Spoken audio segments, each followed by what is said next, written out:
Welcome to Geeks and Grounds, a monthly game club and bi-weekly podcast where we play games and brew thoughtful conversations together. I'm your host, Jenny Wyndham, and joining us in the Café for the month of September, we have Emily, aka A Specific Egg, who's co-founder of No Small Games and enjoyer of salt and vinegar potato chips.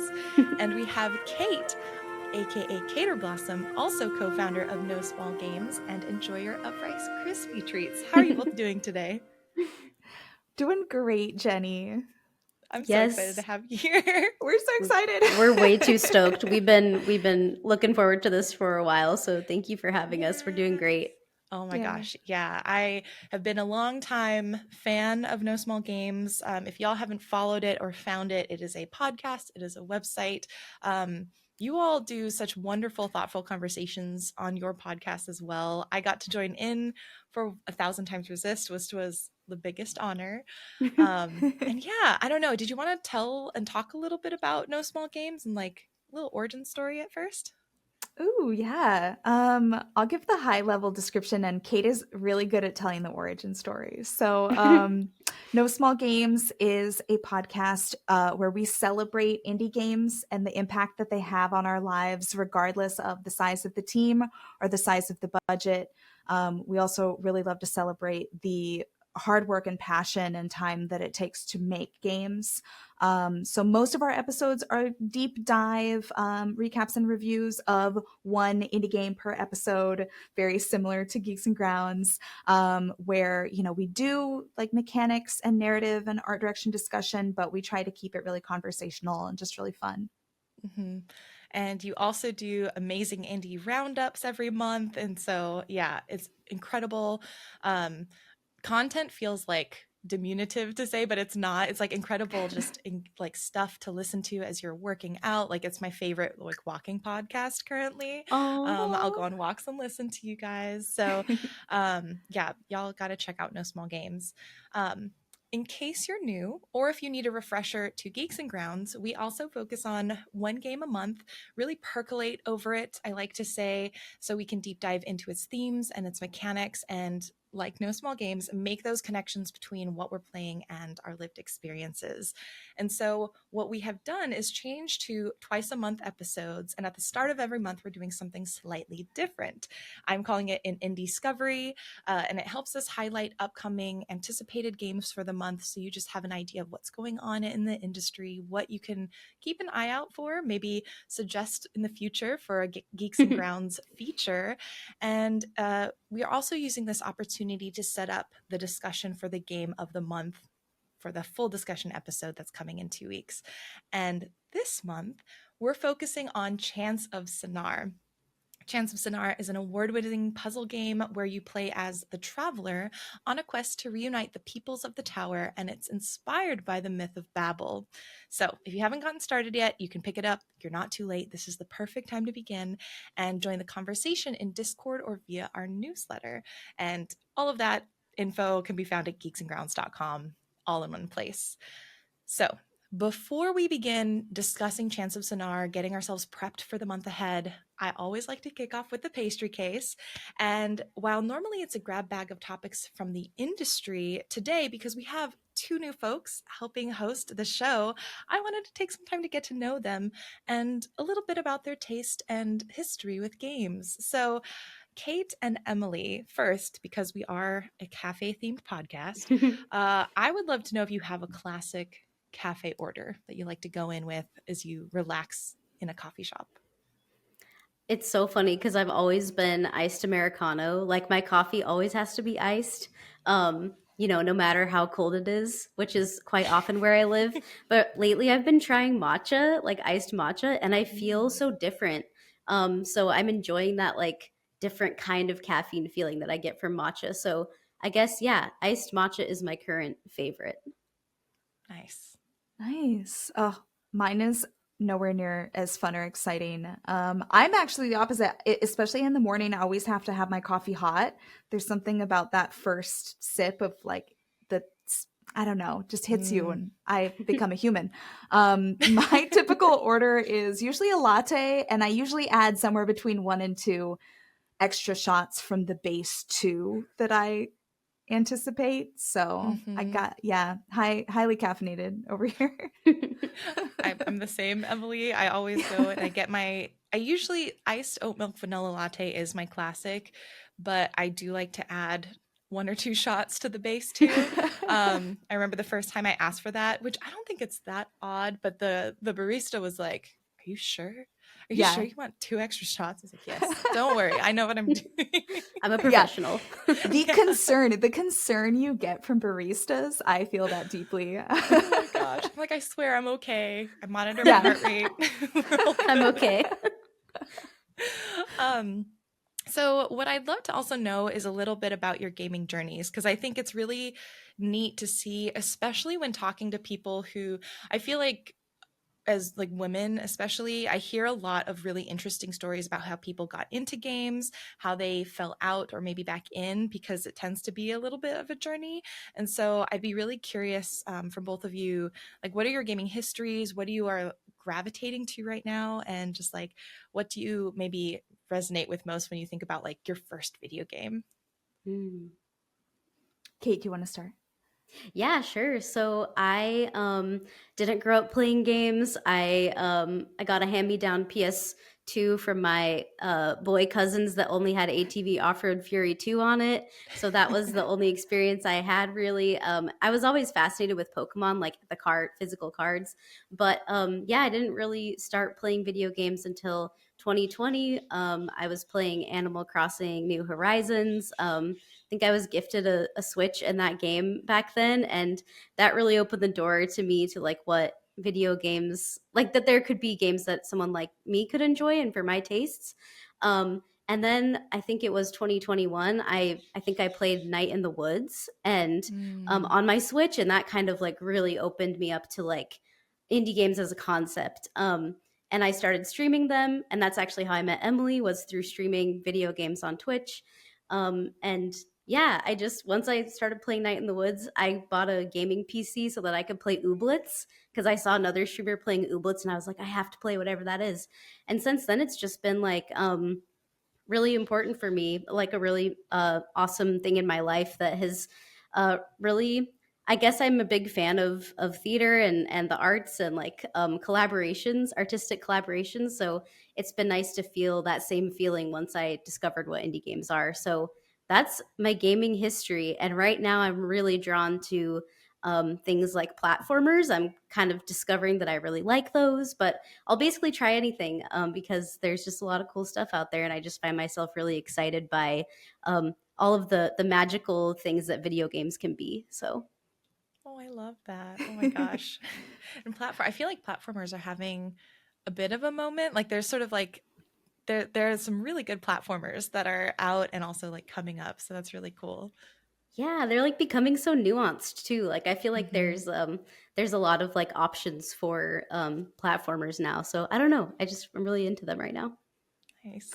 Yeah, Can I Emily. also not this is your story still, but I'm going to add on if that's okay that Yes, Kate's also starting to explore more puzzle games and discovering which puzzle games she likes. And that's true. been I love puzzle games and it's been really fun to kind of explore and see like lately is the seat taken has been Kate's obsession. I'm Yes, like totally. that is core Yay. puzzle games. So I'm very excited that you're loving it.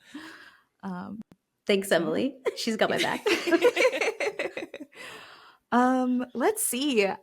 So I started playing games really early on. I really gravitated toward like computer and I had a Nintendo console for like a good chunk of my childhood.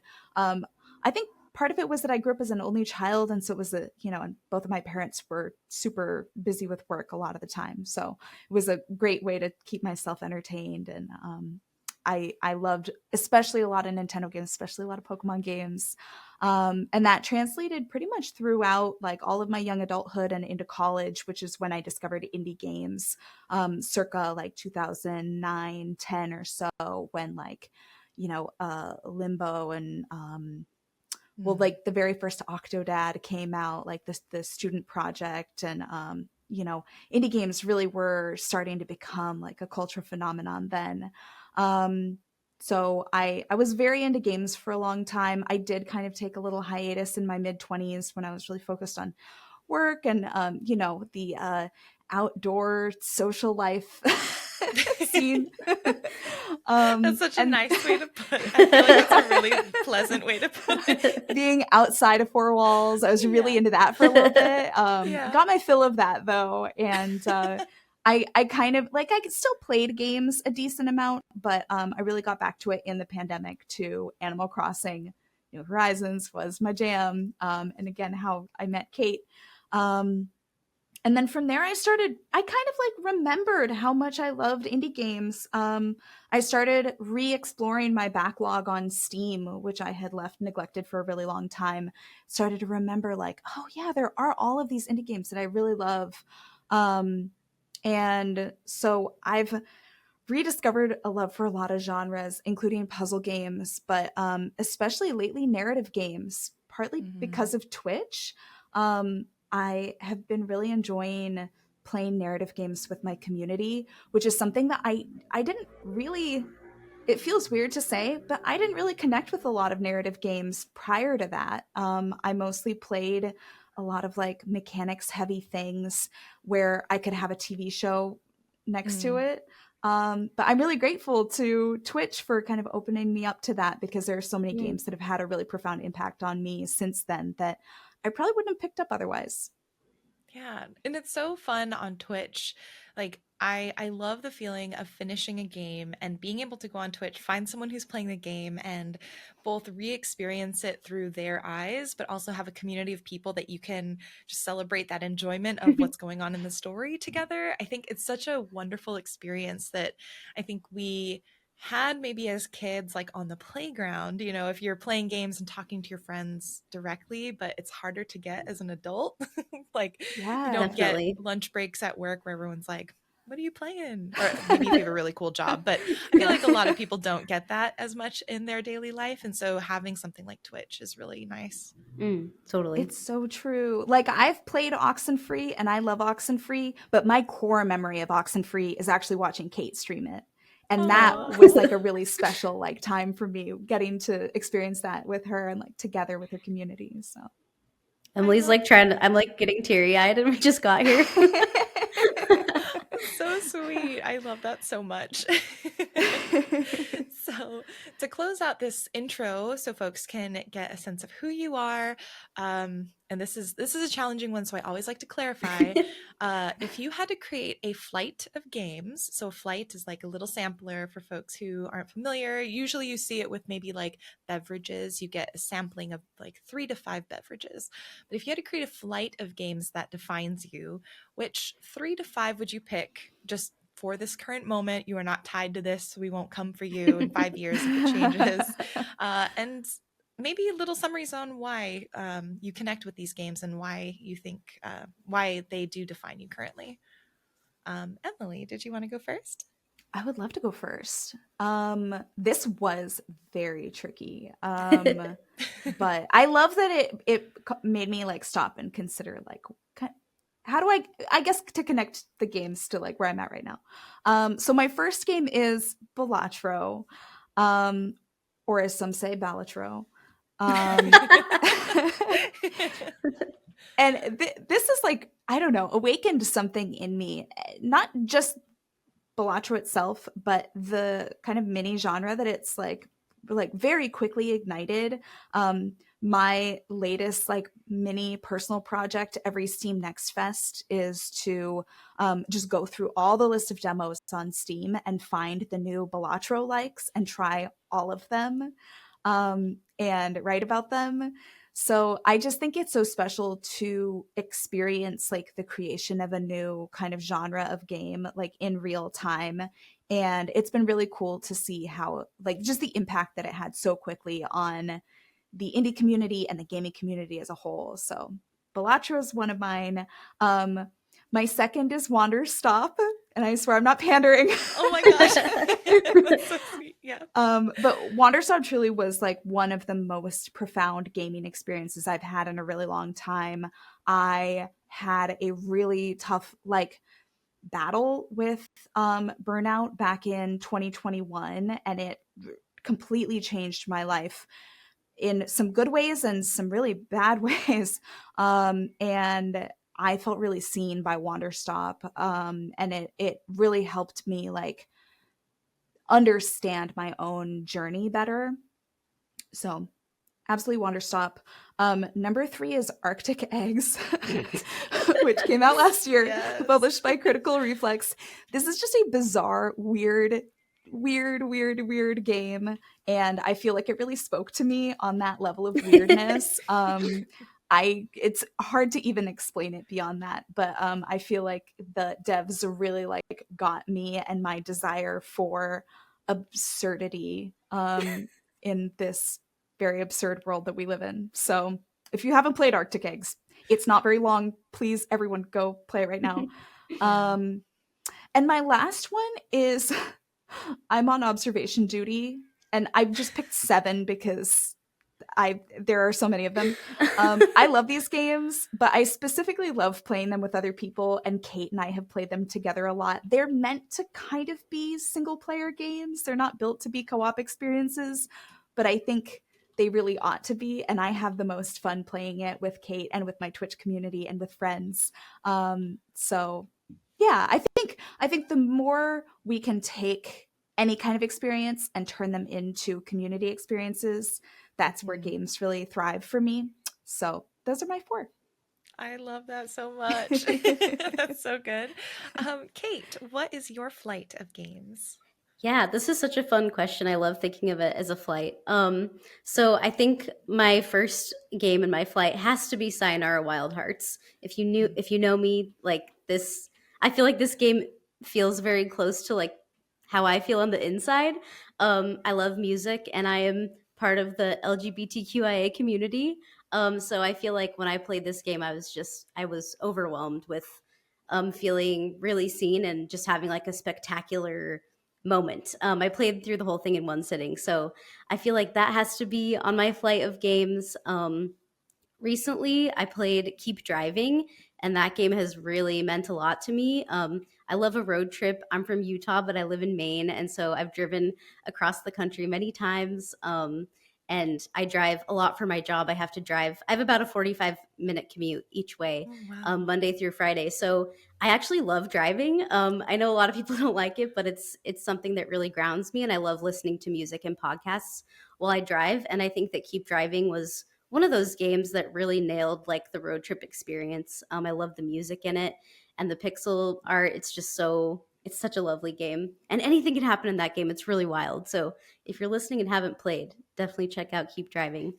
Um, I have Karma Zoo on my list, which I feel like is a choice. But something about something about Karma Zoo, just I'm so attached to it. And this is a co-op platformer.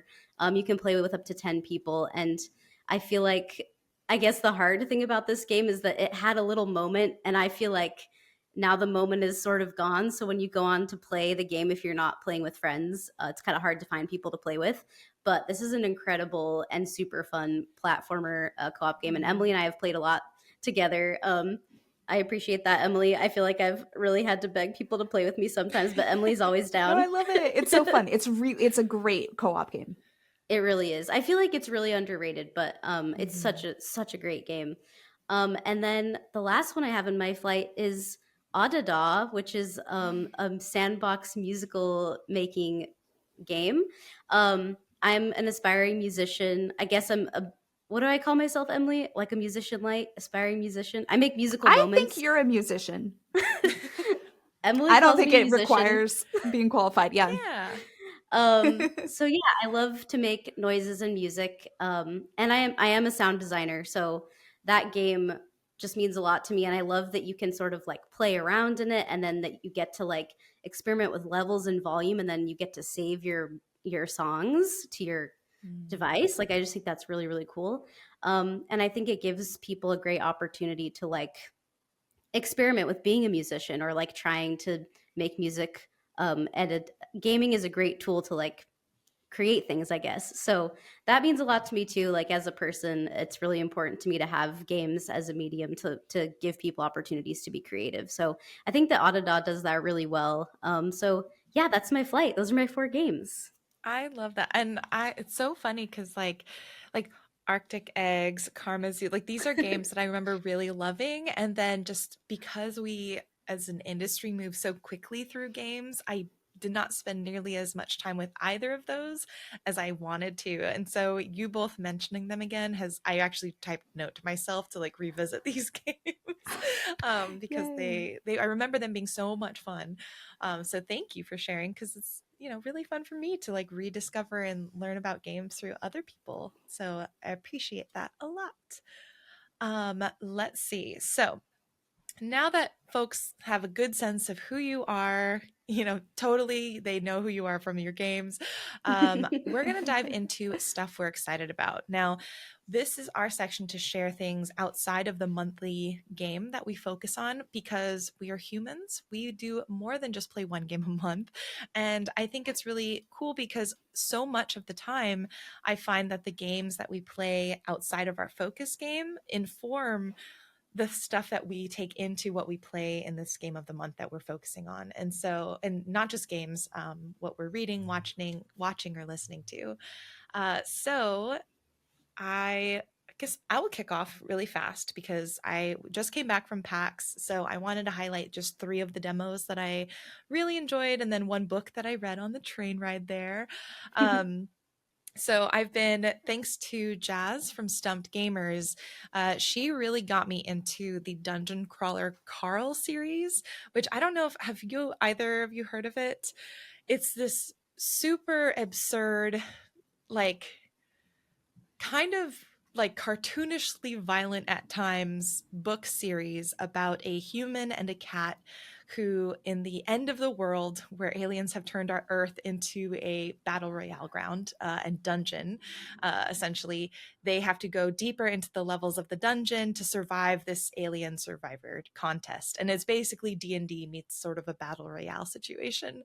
It's, again, very outlandish. Not honestly not the type of humor normally that I would be into, but at the same time it is feeding something in my brain and I have not been able to stop reading this series. And I am already on book 4, which is called the Dungeon Anarchists Cookbook. And so that's an item. That's all I'll say about that hint for the title, but I am just working my way through the series.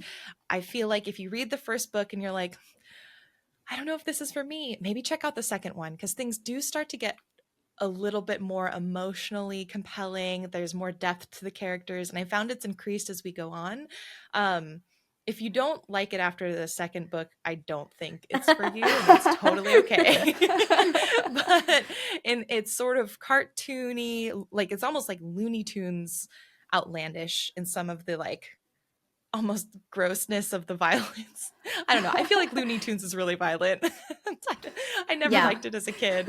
But it's almost Looney Tunes-esque to me and very anime and very just like, let's go to the extreme. But at the same time, I feel like it's got a lot of heart and the cat can speak. Her name is Princess Donut and she is a character Oh, wow. that is like gaining this sort of awareness about what it means to be in the dungeon. It's just really, really good. So yeah, Crawler Carl, that series has taken me on the train ride to PAX and back, and I finished the book in both of those rides because it was so good. At PAX, there were 3 demos that really stood out to me that I'm so excited for. The first is Ambrosia Sky, and I was curious if either of you had seen this already.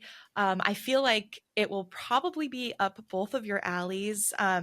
Ambrosia Sky, just in a nutshell, is power wash simulator mechanics set in a Metroid Prime world with a sci-fi narrative about grief and coming to terms with death in this post-Earth society. It looks cool. I looked it up Yeah. actually. And it doesn't it take place on the rings of Saturn? Oh. Did I make that up? Yes. That's so Nope. cool. It takes place in the Rings of Saturn. The developers, I had a really lovely conversation with the creative director, and I think one of the co-founders of the studio. His name is Joel, and he was just so thoughtful in talking about the research that they did for this game, not simply with like space and what could work in space, but also like there's a lot of fungi and like is it mycelium networks, like the fungus sort of networks and that's a core component of what you're trying to clean up in the space station as you go through and find people's sort of their last will and testaments, and like discover what happened to them so you can like help them pass on, essentially. And I think this is going to be a really moving game. I think this is going to be a really emotional game. Like, even in the demo, there was a part that happened at the very end where I was like, man, if I was sitting at home by myself, I think I would cry. I think I'd be crying, but I can't because like Borderlands 4 is next to me and people are breaking stuff, which kind of kills the mood. Yeah. But yeah, it was absolutely lovely. And I think it was maybe my favorite demo that I tried while at PAX. So that's Ambrosia Sky. Arcane Eats, I had seen this on Blue Sky. This is a deck builder where you are cooking up a storm and feeding like adventurers and goblins and all sorts of like D&D-esque characters that come your way. And it's pretty straightforward, I would say, and it's just a very cute deck building game that I think everyone should check out if you like cooking games and if you like deck building games. And then the final one is called Sacrifier, and this is I have been on an RPG kick. I think a lot of people have, especially with Expedition 33. But Sacrifier is a Polish-made game, and this one was really interesting to me because it has pixel art sprites, but the environments are entirely in 3D, and so you get this depth that's just beautiful. Like, it's just a lovely game to look at. And the story is about a guy who ends up sort of very JRPG-esque, where it's like he loses faith. There are sort of moral complexities that you're going through as you're trying to make decisions about what to do, with what I assume is probably like the religion of this city and sort of hierarchy that you're in, and then maybe things that you learn about corruption. I assume the devs wouldn't tell me exactly all of the details, but it just looks beautiful. And I am excited because they said that they have changed the battle system like multiple times since getting a bunch of feedback. And so it's moved from turn-based battle to almost a super hot style battle, Oh, Emily. where you have like, Ooh. yeah, the actions that you all determine and then things happen all at once. And so they said that they're very excited for people to see how the battle system has evolved based on the feedback from the community, which is really cool. So those are my 3 games and the 1 book that I've been really into this past week. Beautiful. These Yeah. are awesome. It's so funny because 2 of them did not ring a bell, and then I looked them up and realized that I saw them in showcases this year. But Yes, that's yeah. just how many games we've got coming out these days. It's so many. Like, Yeah. it's wild how many games are coming out. Kate or Emily, I guess Emily, do you want to go next? I think I I'll saw go your mouse next. moving. Yeah. Oh yeah. Let's see. I just have one game. I've been playing a lot of games. I had a hard time picking. But the one that I played most recently that was kind of just for fun and just because the trailer had really spoken to me, was Hurdling from Okomotive. This is a game where it's a completely like dialogue free experience. You are just experiencing the narrative through action and seeing what transpires, but you're in this kind of like post-apocalyptic city. You're playing as a young, maybe teenager, who like lives underneath like an overpass. It's very bleak, but you meet this like couple of yaks, and they like communicate to you that they're trying to get back to this like mountain, and you take on the responsibility of like herding them to where they're trying to go.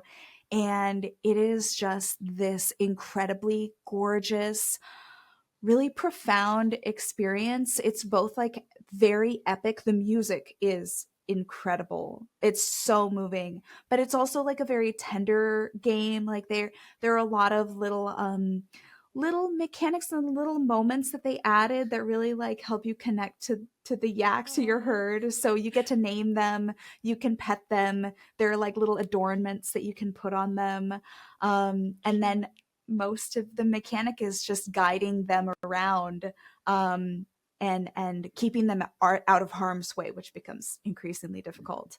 So it's also a pretty short game, so I really think everybody should go check it out.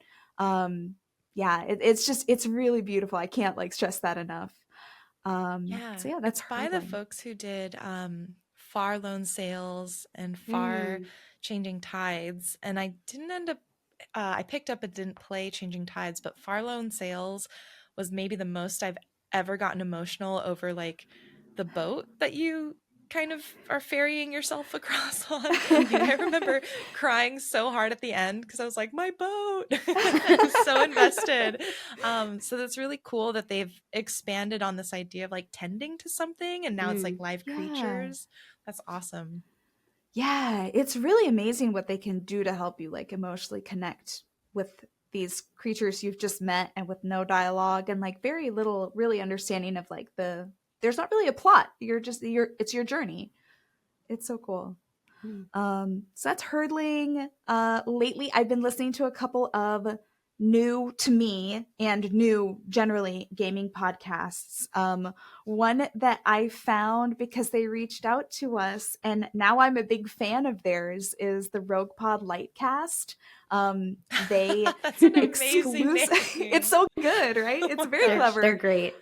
They're so great. Danny and David are awesome co-hosts. They do like just one roguelite game per episode. They go really deep on it, so it's a lot of discussion and mechanics. But I don't know. I would say they have kind of a similar vibe to me and Kate and to you and Joel. It's just like it's very conversational. They're just you can tell they're really good friends, Yeah. and it's really Aw. fun to hear them talk about these games because they clearly just really enjoy talking with each other about the games that they're playing.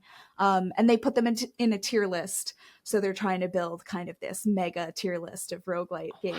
Wow. Like the Yeah, ultimate list. the ultimate Hmm. list. Wow. That's incredible. Yeah, so that's really fun. Go check out Rogue Pod Cast. And then Date With Us, a dating sim podcast, is a brand new show that just came out recently from friends of mine and Kate's. Claire and Kanisha are getting together and talking about one dating sim per episode. And that's been really fun to listen to. Mm. Uh, I think that dating sims don't get enough love. And I'm not even a big dating sim fan, but I just don't think that they get enough love among the Mm. gaming media community. So Yep. it's been fun to hear them explore those.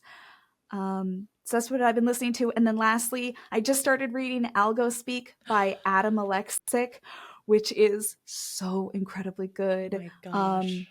Yes, he goes by etymology nerd on TikTok and elsewhere on social media, and it's this book is all about how the current iteration of the internet and the algorithm is actually changing how we talk and communicate, and it's fascinating, mind blowing. He's so cool. He's so smart, and it's if you are online at all, I think it's a valuable read because it's just really interesting to think about how more than just our online behavior is being shaped by what we do online. Mm. Mhm.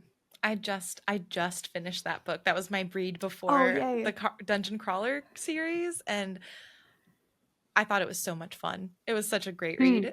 read. Yeah. he's very funny too. He's a great Mhm. writer, so that's Awesome. me. Kate, what have you been up Yes. to? Well, I just played last night actually Flowers and Favors. It's a indie game that came out I feel like a couple days ago. Who knows though in with how fast things move. Um but it's a flower shop simulator, florist simulator, I think is what they call it. And it's very charming, it's very cute, really awesome art style, and they have a lot of different flowers that you can choose from. It kind of reminds me if you've ever played like Good Pizza, Great Pizza, like a similar kind of like setup to those kinds of games. Mm. Um, but just the variety of flowers and like color customization and vases, and it's just like it's really scratching that itch for me. I feel like a lot of us have fantasies of being a florist one day. I don't know. I feel like it's probably a Yeah. pretty common fantasy.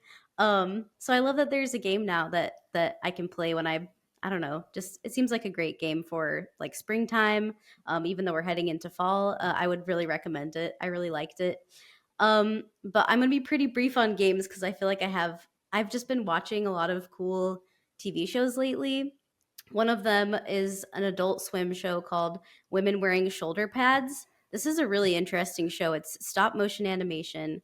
and it takes place in Ecuador, and it focuses on a wealthy woman who breeds guinea pigs for profit, which sounds like, okay, like that's interesting. What's going on here? And then she's confronted with this problem of like a mysterious person who's like stalking her a little bit and like trying to like figure out what she's up to. Because if you're breeding guinea pigs for profit, it's like you're a bad guy, right?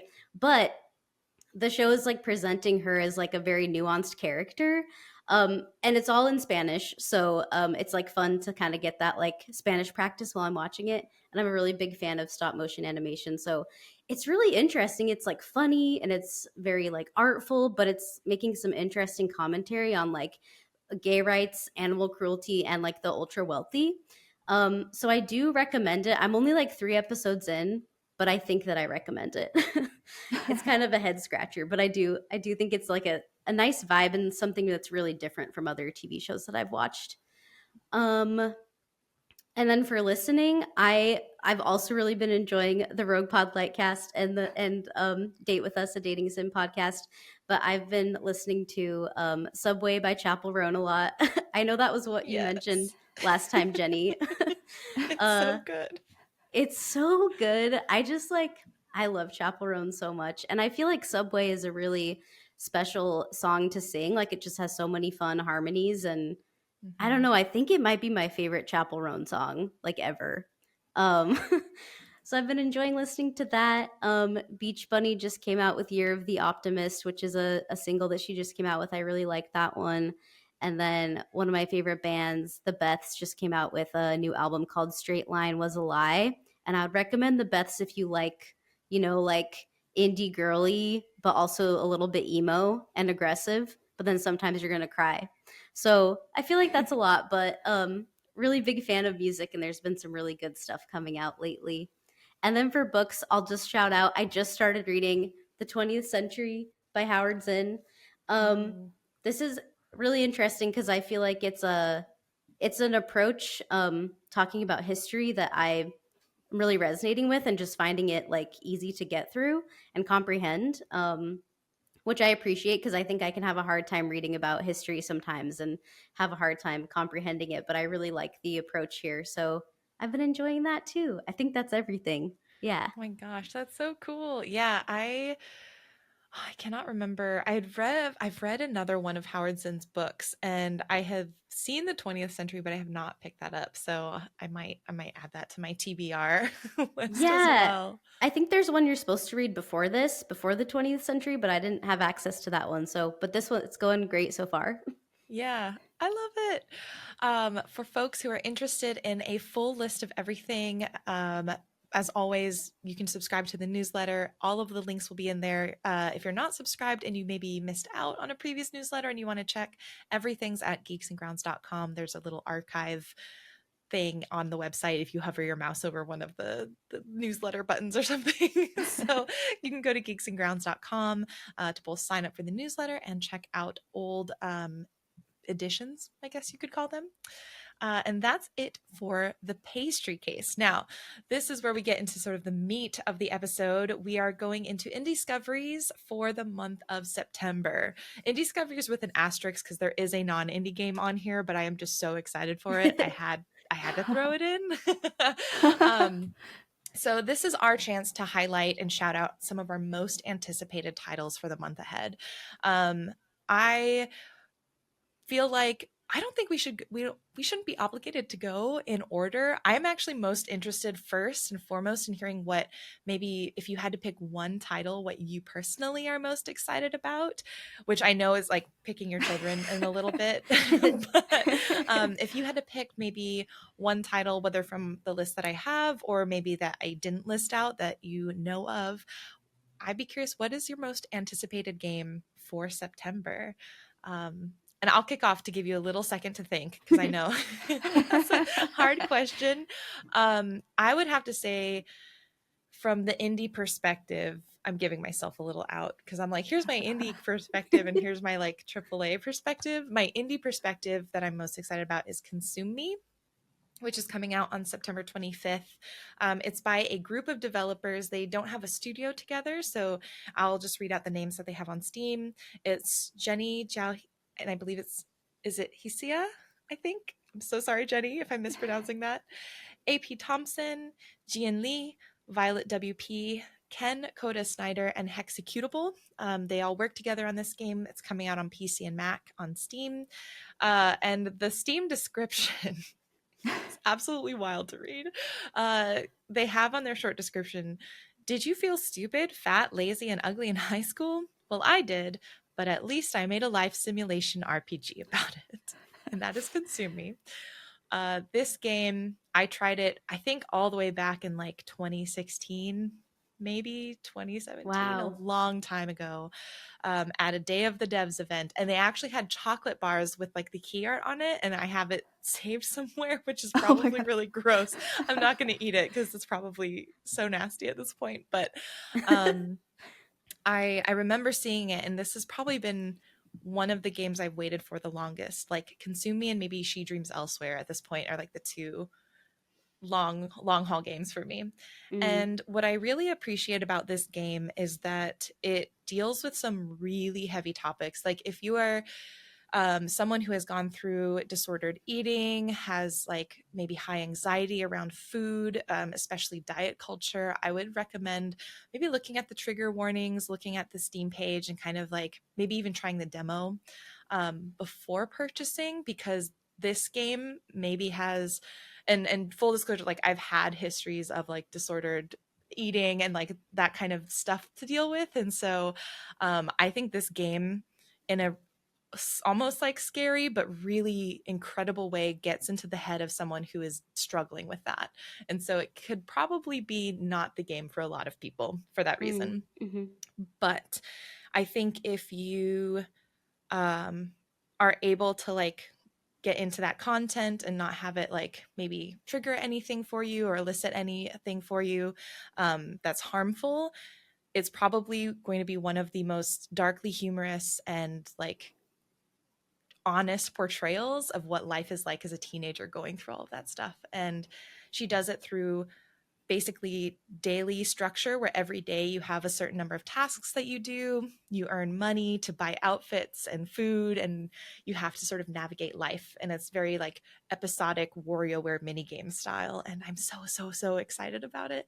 So that's probably my number one, I would say, for indies. mm. I mean, I'll just say it's my number one too, because I played the demo and I really loved it. And yeah, I agree with everything you said, Jenny. It's very like, I don't know, like for me, it felt really relatable. And as someone that does have experience with those um, things as well, like I felt like I was able to play the demo at least and walk away with a really positive experience. Mm-hmm.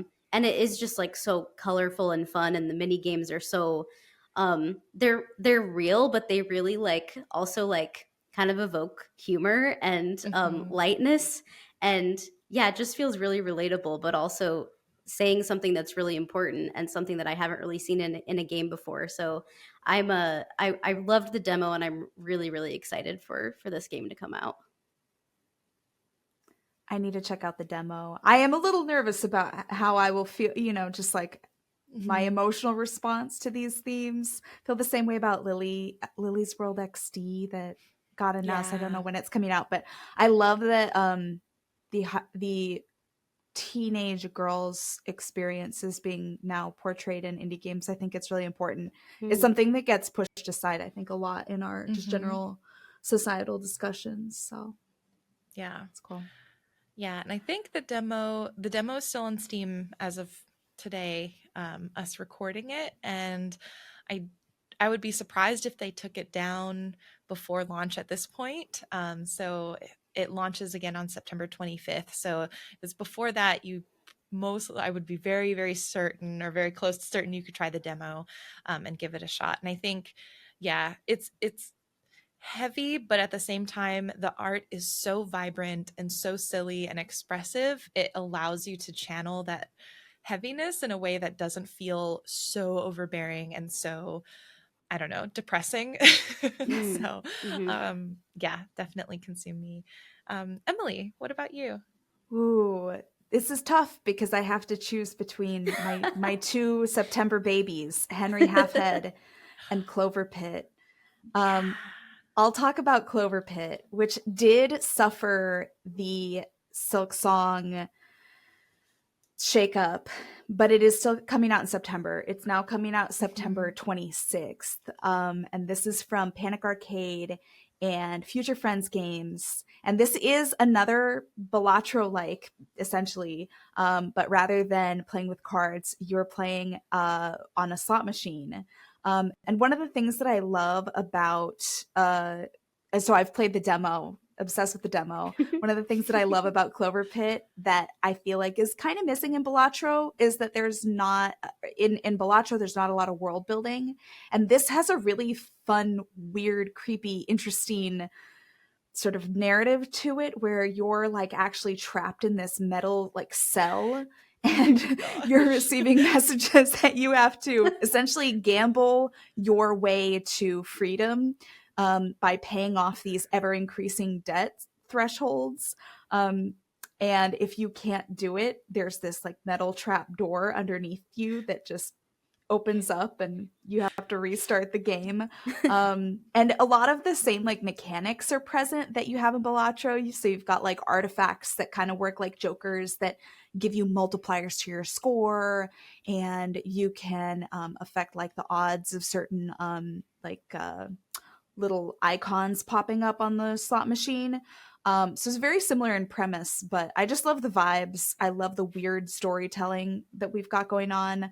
And it seems like a pretty small team that's been working on it. And I don't think that they ever anticipated the amount of attention that it's gotten so far, but it's kind of gone viral several times.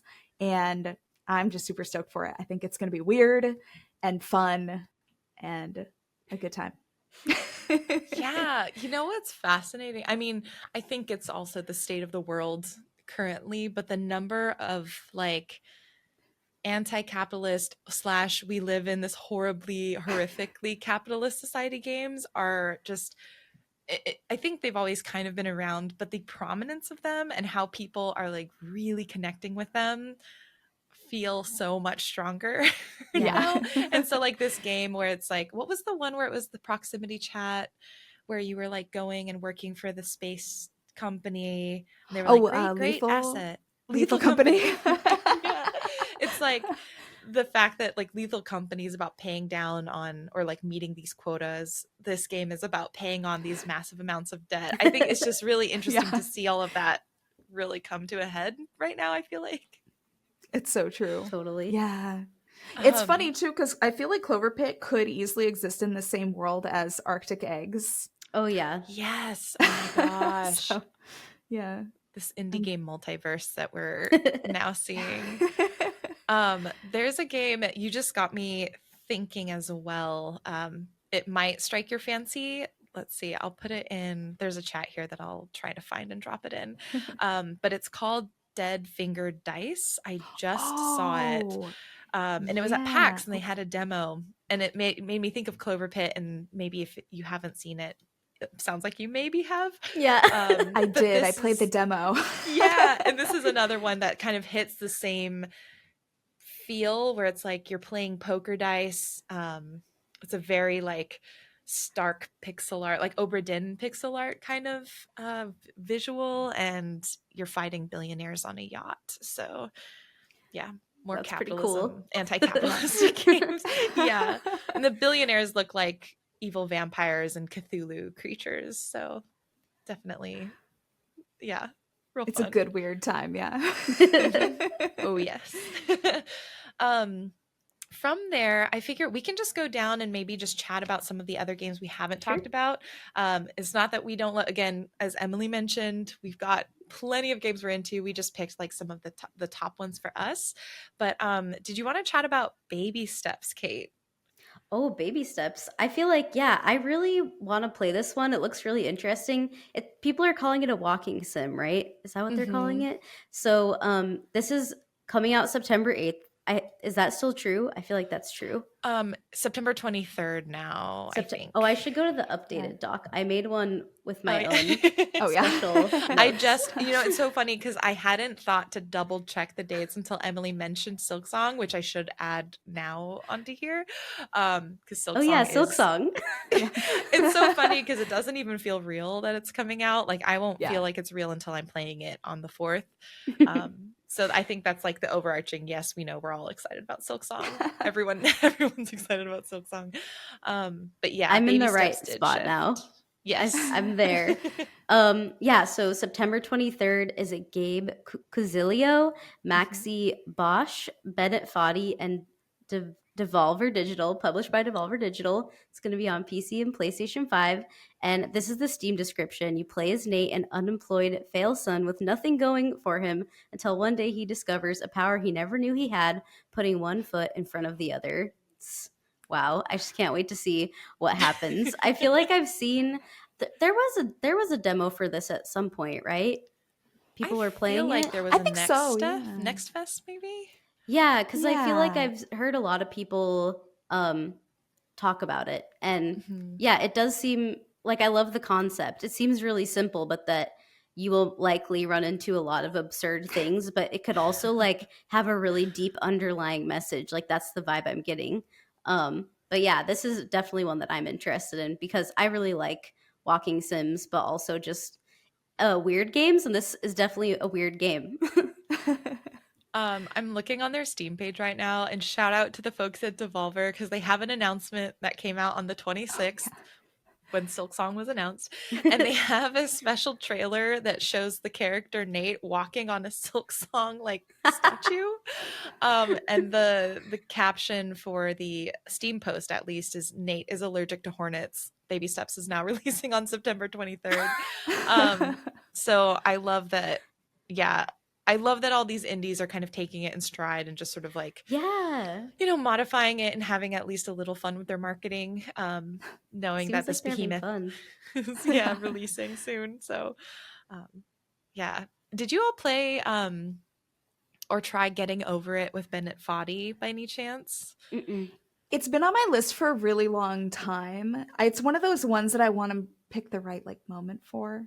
Mm-hmm. For any listeners or viewers who aren't familiar, Getting Over It with Bennett Foddy is a game by Bennett Foddy, one of the developers here, and it's known for being intentionally challenging and in almost an antagonistic way to the player where it's you're just trying to as this you're a guy whose like top half of body is visible and the bottom half of your body's in a cauldron, and you have like a sledgehammer that you're using to like pull yourself up a mountain, and it's very finicky. And so I'm really interested to see how much, if any, of that is in Baby Steps, where it's like kind of intentionally challenging. I'm sure it's not going Yeah. to be as much, but yeah, seeing Bennett Foddy on Baby Steps, I'm like, I wonder what elements we'll see that we tied Right. together from that.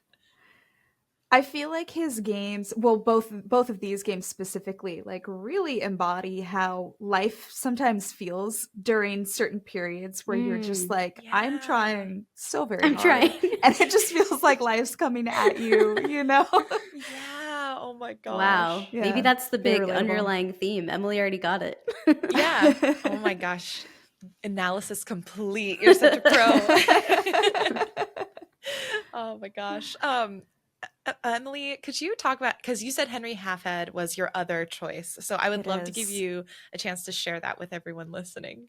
Thank you. I would be delighted to. Actually, I think I saw Henry Halfhead for the first time in a wholesome direct. I think like I don't know if we 2 were there years first, but I ago? know we were an early Early showcaser of the on. game. Yeah. And I have been obsessed with the concept ever since. So in Henry Halfhead, well, here, I'll tell you when it's coming out. It's coming out September 16th. It's developed by Lululu Entertainment and also published by Lululu Entertainment and Pop Agenda. Sorry, my dog's making sounds. The Steam description reads, meet Henry, nearly half a head. yet with the peculiar ability to become any object within their reach, discover every object's unique abilities, and cleverly combine them to take Henry through their not so ordinary everyday life. And I got to play the demo during A's Team Next Fest. And it's so the vibes are very Untitled Goose Game. It's very like sandbox like, but you are playing as Henry, who is half ahead, the top half specifically. And you hop around and you like kind of possess different objects, and you just kind of learn about and manipulate your world this way. It's very playful, it's very tongue-in-cheek. It's also very cozy. I think there's like a certain level of chaos that it brings, but it's generally like a very chill, cozy game. And I just have to give them a shout out specifically for one of the best theme songs I've ever heard in an Really indie good. game. They had a feature in the Save and Sound showcase last fall, which was one of my favorite showcases of 2024. All focused on indie game soundtracks and music and audio engineering. And their like submission, their feature was just like a concert from the folks who created their theme song, and it was such a blast. So much fun. So if you like go look that up on YouTube, it's worth just bopping along to. So I'm super excited for Henry Halfhead. Oh, me too. I love like the mechanic of being able to have Henry turn into, I forget if it's turn into or possess any object, and use that to navigate the world. So like you can go and possess, I don't know, like a block, and then use that to like move a block somewhere, or you can possess the fan and you can spin really fast if you wanted to. I don't know. I think that was just so much fun, and I think it was a really interesting blend of, like you said, there's like the sandboxy, whimsical, chaotic stuff, but then there's also a narrative that kind of grounds the entire thing, which I think is a really fun sort of duality that this game has, where normally I feel like we only see a sandbox type of Mm-hmm. experience, then we only see like a narrative. So I think it's a really fun combination. Yeah. It And you looks get to see great. Henry sort of grow. It kind of takes you through their life and explore, kind of like understand the world.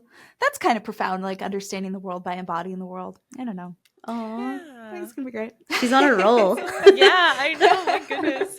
So good. Um, I'll chat really quickly about the last two, unless have either of you tried Wander Stars by any chance? I Yeah, did play Emily the demo, has. yeah. Yeah. Could you talk a little bit about your experience with the demo of Wander Stars? Yeah, so Wander Stars is coming out September 19th from Paper Castle Games, and published by Fellow Traveler. It's a turn-based RPG with just super vibrant anime style art direction. I don't know if it's actually like hand-drawn, but it looks very hand-drawn anime style. Yeah, I think it Um, might be. I remember talking to the devs, and I think it's actually like they yeah, it hand actually drawn. it Yeah. it looks like it in like the best way possible. It's very like inspired by 90s anime shows.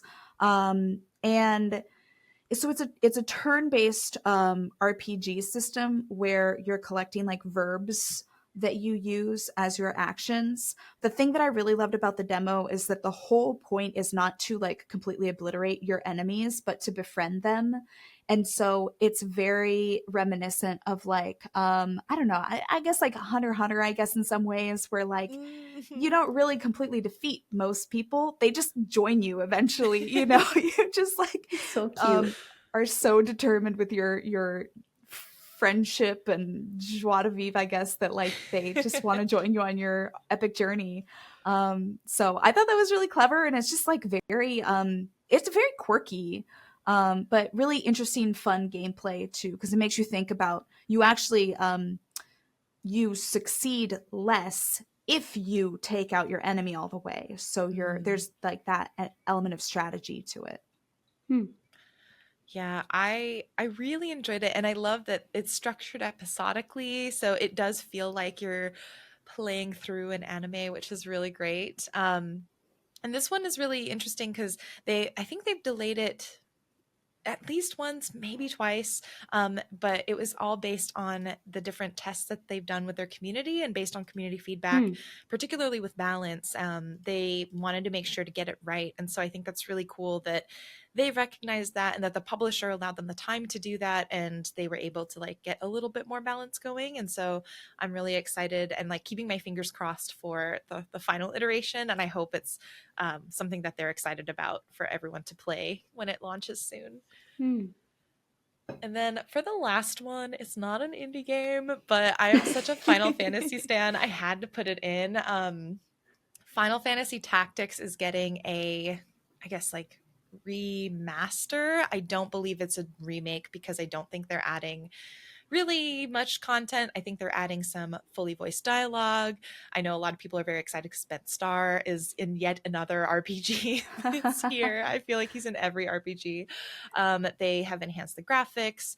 And this Final Fantasy Tactics is like probably the tactics RPG. Like if you are talking to someone, like if they're a fan of tactics games, this is the one that kind of like converted or, you know, got them really excited about it. And I'm particularly excited because this is a game that is very like, I would say militaristic and politically inclined. Like there is a lot of intrigue and drama and betrayal. You have like these houses, like the House of the Lion and like the house. I don't know. I've always read it and never heard it out loud, but it's like the House Beowulf, I think.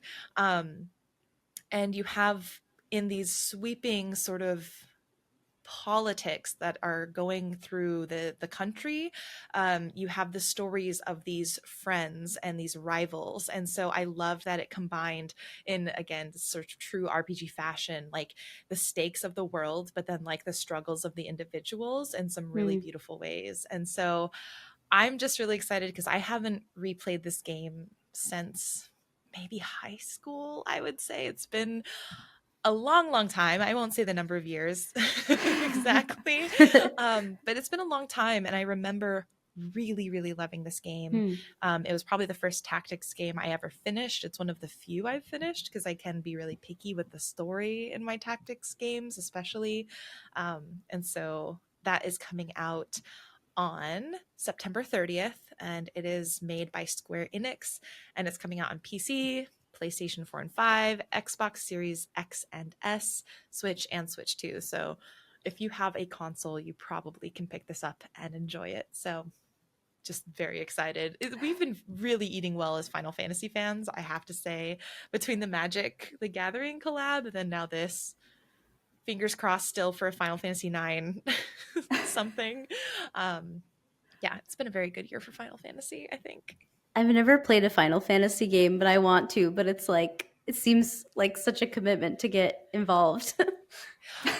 I will say, selfish plug for later, Geeks and Grounds is playing Final Fantasy X for November and December, and I would say it is the most approachable Final Fantasy, and it is probably like in both its story, its mechanics, and its duration. Like you can finish Final Fantasy X in a reasonable amount of time if you're just focusing on the story and maybe a little bit of the side quests. So I would highly recommend Final Fantasy Okay, X.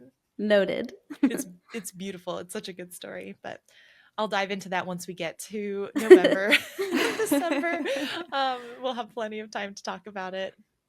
So I think, are there any other games that I didn't have here that you wanted to highlight? Just want to double check, make sure. I don't think so. I think that Silksong honestly shook things up so much that a lot of the games that I Did. was looking forward to got bumped, which Kate and I were talking about this recently. I'm personally okay with. This summer Trying to has catch been up. so intense with new releases that I'm like, you know what? A little breather is perfectly fine by me. Honestly, and it's so funny because again, I've been at PAX, so I haven't been as updating with this document as I should be, but I'm adding Silksong in right now. We all know that's going to be taken up the first half of the month for most folks, I would say. Yeah. There's been some really interesting conversations on and maybe it's just like one conversation that's kind of blowing up on my blue sky because the algorithm is just centering on this one thread, but this one person was talking about how Team Cherry should have given more notice to the other Mm. developers, or more like notice to the other teams of what they were planning on doing, because they're such juggernauts essentially, and anything they announce, we knew was going to shake up the industry. And then other folks are saying the studio does not have the responsibility to tell you their marketing beats, because no other studio does that really Yeah. for any other studio. Their responsibility is to their game and to their team, and making sure they're doing well. And it's been a really interesting conversation to see unfold. And then on top of that, there's a pricing conversation, because I think they just announced that the pricing is let me double check so I don't. $20? Yeah, That's what it's I like Yeah. saw. 19.99. And there's now evolving conversation of like, oh man, good luck indie devs for anyone who wants to charge 19.99, because if it's not like as good or as full of content as Silksong, Hmm. you're out of luck. And so there's some really, they're very fresh conversations, and I'm very interested to see them evolve. And maybe we'll talk about that in the next episode as we go through industry news for the month, because I think that conversation of like, oh, if Silksong is 19.99, are you going to compare every other indie game you purchase to like Right. that? Is an Yeah. interesting one that I have feelings on, but I don't know if I'm just biased because I'm a developer too. But do you have any early thoughts maybe? I think the indie game pricing conversation is always an interesting one and always really difficult, because I think, Yeah. you know, I think that the indie game kind of market is a little bit unpredictable.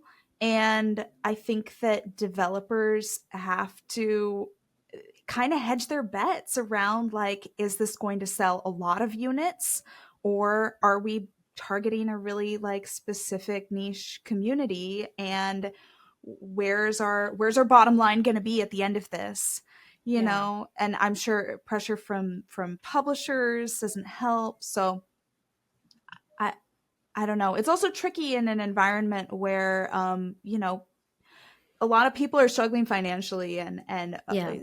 a lot of people can't buy more than one $20 game in a month. Mm-hmm.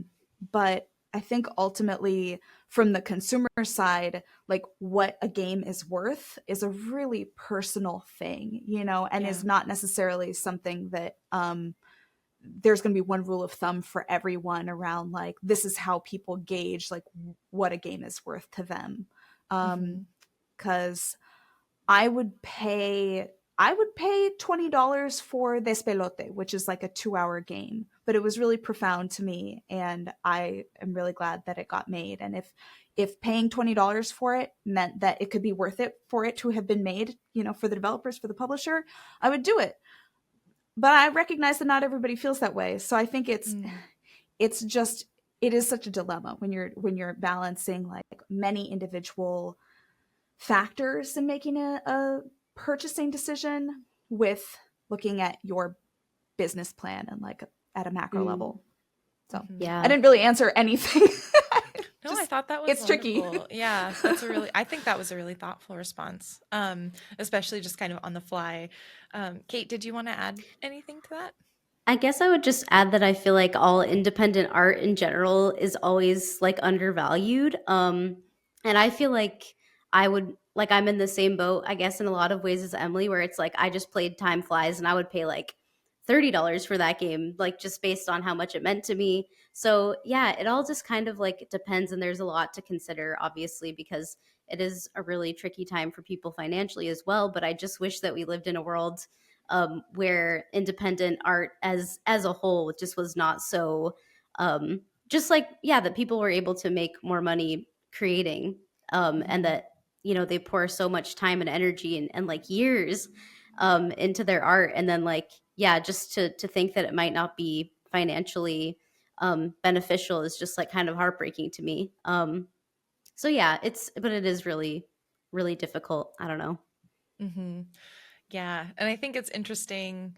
I think one of the points that was interesting to me is the way that this particular conversation was phrased as a responsibility of like this team that holds a lot of weight in the industry and a lot of weight in terms of consumer attention has this idea of responsibility for the industry, which just, I guess I won't bury the lead, I don't necessarily agree with in some ways, because again, it's like that's a very strange, like, we don't ask EA to do things like that. We don't ask other publishers to do anything like that, even with other highly anticipated games.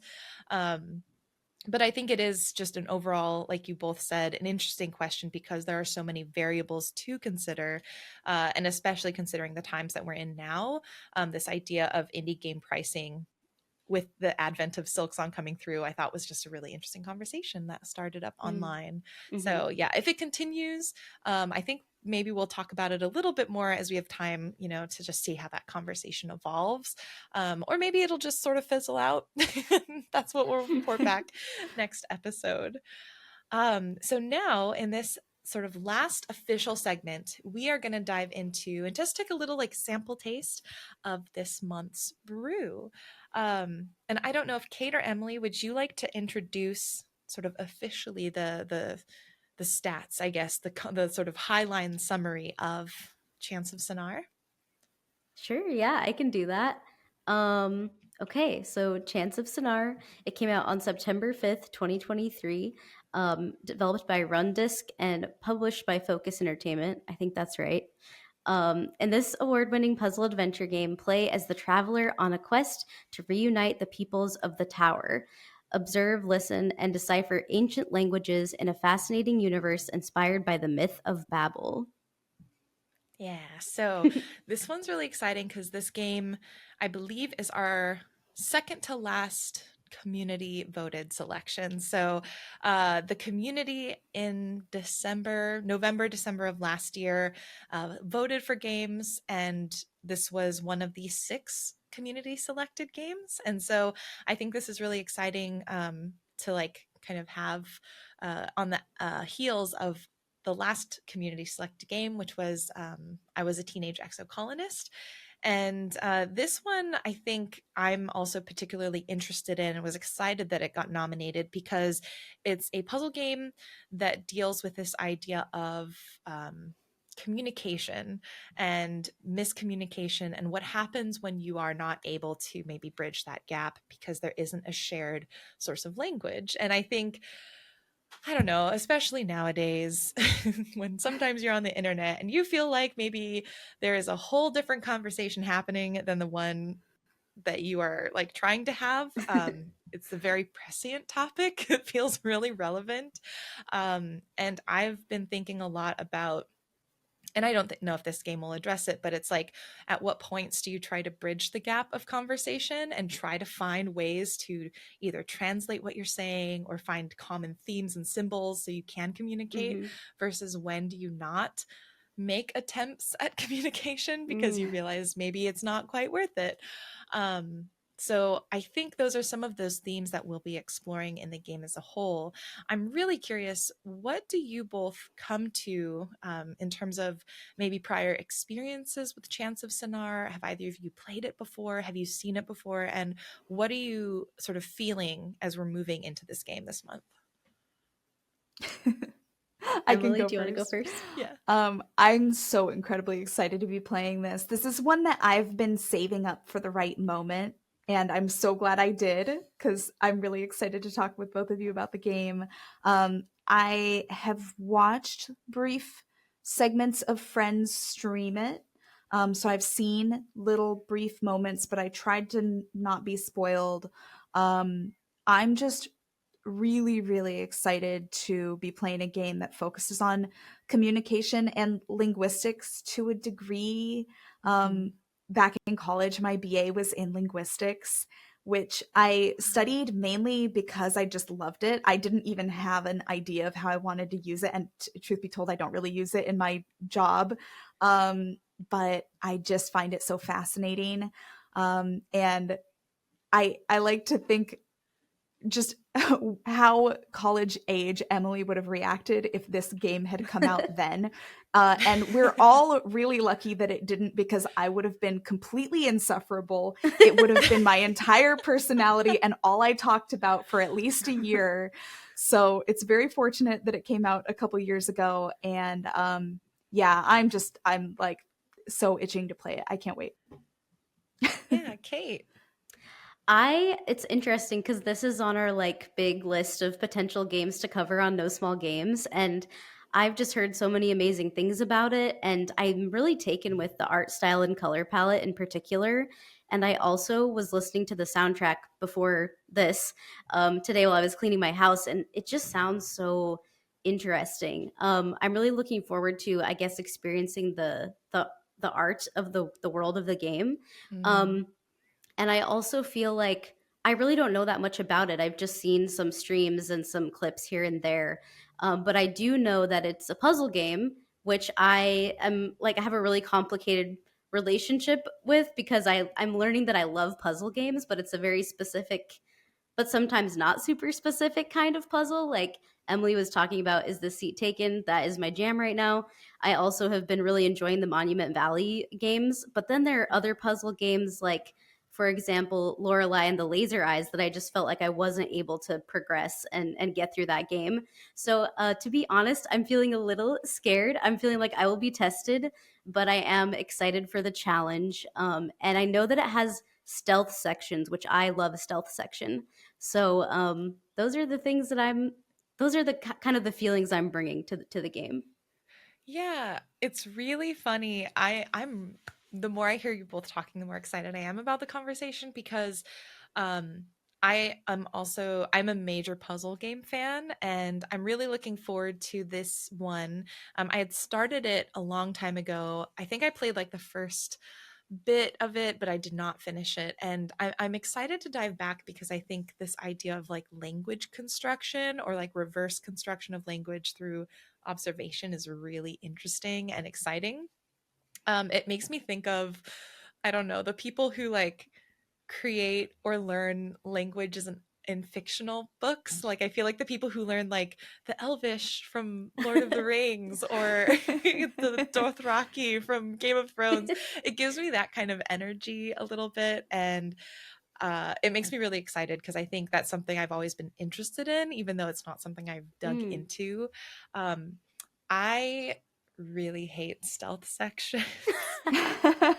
They are usually the bane of my existence. So I think what I'm most apprehensive about are stealth sections potentially taking me out of the play in like the moment and Mm. making me sort of lose track of what I'm doing or sort of lose the immersion that I'm really hoping for.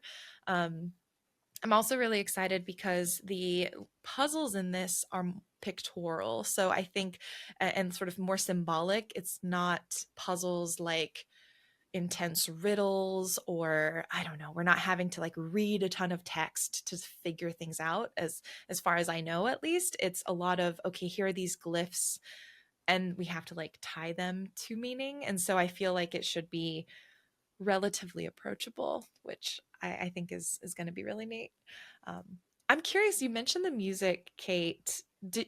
Could you get a sense of the emotion or sort of the Mm. feeling of the music? I know it's kind of hard, maybe outside of context, but yeah, I'm curious, Yeah. sort of the music and what you were hearing.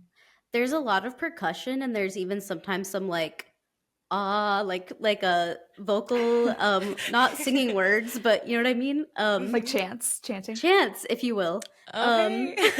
Oh, That's so funny. I thought That's you were brilliant. like doing it I on was purpose. not. Yeah. I I'm like, she's on a roll today, you guys. Oh my gosh, No, it's Emily, like so good. it's very like there's a lot of percussion there. It feels, I guess I'm gonna use the word religious, but I don't really know what that means to describe the soundscape, but that's just what's coming to me. And it also Mhm. feels serious. Like it feels like I'm gonna be the music is maybe making me feel like I'm gonna be supported to lock in. Um so yeah, it Ooh. was like a really it's great for cleaning the house too, I will say. So if you need to like focus on cleaning, throw that thing on. It was a really good time. Um so yeah, I'm really curious and I didn't make it through the whole soundtrack. I feel like I made it like halfway through. Mhm. But that's my take so far. So maybe it's going to start out like really trying to support us figuring out what's going on, which is exciting.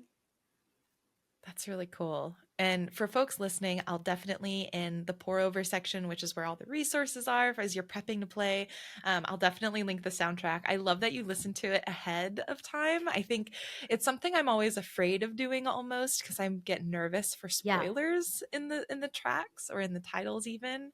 Um, but I love that you were just like, I'm gonna clean my house and vibe to this music. That's amazing. That's kind of the way I approach most games first, actually, is like by listening to Mm. the soundtrack if I can. And that's another thing I'll say about this game that I'm a little bit, um, I guess not nervous about, but because the clues seem so visual and the understanding of the language seems visual, I'm wondering if there's going to be any auditory cues or like Mm. hearing of languages, and if like that's going to play a part at all, because the way that I see the world and understand the world is definitely through that medium versus a visual medium. So yeah, I'm just like really curious to see what's gonna happen there. That's really cool. I didn't even think about that. That's love it. This is why I love like having these new perspectives. It's so cool. It's gonna be Um fun.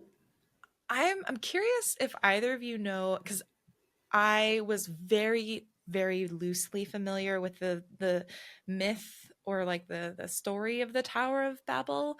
Um are either of you familiar with it or know a ton about it? My only understanding of the Tower of Babel is from the musical Godspell, which I didn't even put Yes. together until Emily when I we were talking before this, and I was like, I don't know what the myth of Babel is or whatever, and she was like, it's from the Bible, and then I was thinking like, oh, the Tower of Babel song from Godspell, which is like a religious musical by Mhm. Stephen Schwartz. I want to say, is it Schwartz? I don't know, but it's like one of my favorite musicals, and there's a song about the Tower of Babel, and they introduce all these philosophical questions. So that kind of came to me later, but that's my only context around the myth of Babel, I guess. Yeah.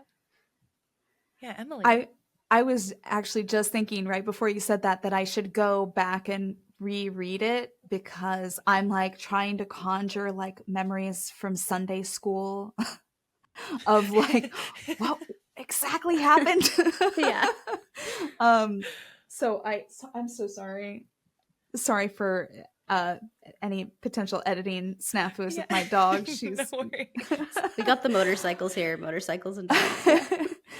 um my recollection of the story of the Tower of Babel is that I don't know, people did something that angered God, and he this I think is an it's an Old Testament story. And he was really on a roll with his like various like very creative punishments for various Mhm. infractions, and this one was to make it so that all of these people no longer spoke the same language, and so they all kind of had to disperse, and they couldn't communicate with each other, so they kind of like siloed themselves into cultural groups based on what language they wound up speaking. Mhm. Yeah, I also it's so funny because Godspell um was not really like went to I call it went to Korean church, which was mostly a social function than like true religious, at That least in sounds my nice. household. It was more of that purpose. But I remember as a kid listening to Godspell because we did like a church rendition of it at one point and we were in it. And so that was like the first time I had heard this word Babel and also like the sort of idea of the Tower of Babel. But yeah, I just looked it up just to see. And again, I'll also link this in the newsletter so folks can also do a little bit more digging if they're interested in. But Emily is exactly right. It's like basically this sort of origin myth or parable meant to this is I'm citing Wikipedia at this point meant to explain the existence of different languages and cultures and so it looks like in addition to sort of being it's actually a Mesopotamian sort of myth, I Mm. guess, as well. It looks like they have some evidence of that there. Similar story is in ancient Sumerian legend, which is like southern Mesopotamia. So it looks like this is not just like central to the Bible, but it's like similar stories are in other folk and Mm. mythologies, which is kind of interesting. I love that people find stories or similar thread lines in stories to explain the similar thing, like similar occurrence of, hey, we have different languages and cultures, why? Mm. So that's kind of interesting. But yeah, apparently there was an actual in all of these stories there's like an actual tower. And so what I think is really interesting is looking at the key art. It looks like we're in like sort of a shrine like Mm. building, maybe a Mm-hmm. tower. So I'm wondering if we're actually going to be climbing Oof. a Tower of Babel like structure at least. And so very interested to see how much the game either aligns with the mythology of this story or diverges. Like, is this a retelling or is this, something a little Mm. bit different? Mm. Um, I don't know if Sennaar is anything real. Hmm. Getting so um, excited to play now that we're talking about this stuff. yeah. It's really cool. Looking it up really fast. I don't know if this is exactly the reference, but there is a city in Sudan, on the Blue Nile, called Sennaar. So I wonder if maybe it's like Oh, referencing this Hmm. interesting. location as well. Um, so yeah, very interested to see again a game that I kind of assumed was primarily fiction, but seems to be drawing from maybe a real location and maybe some mythology or like mythos that's inspired from like religions and stories around the world. I don't know, but excited. Um, Anything else that you wanted to chat about or share that this game got you thinking about ahead of time?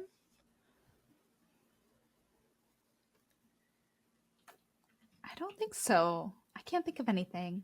Yeah, I think Okay. I just like more is coming up as we're talking. Just like I'm just excited to play now and talk about it. But yeah, I feel like I just feel like it is very well loved like among the indie game community. Mm. So I'm excited Mm. to play it for that reason too, because it's one of those, it's like, oh, I haven't gotten around to it yet until now. So now I get to see what the hype is all about. Yeah. Yeah, I am too. I remember folks, yeah, really being complimentary on it. The little bit that I played, I remember really enjoying. Um, but yeah, very excited because it's interesting. I only say this because with I was a teenage exocolonist, which was really acclaimed. I ended up actually not resonating with it very much. Like I think the concept of it was cool and the execution I found a bit disappointing.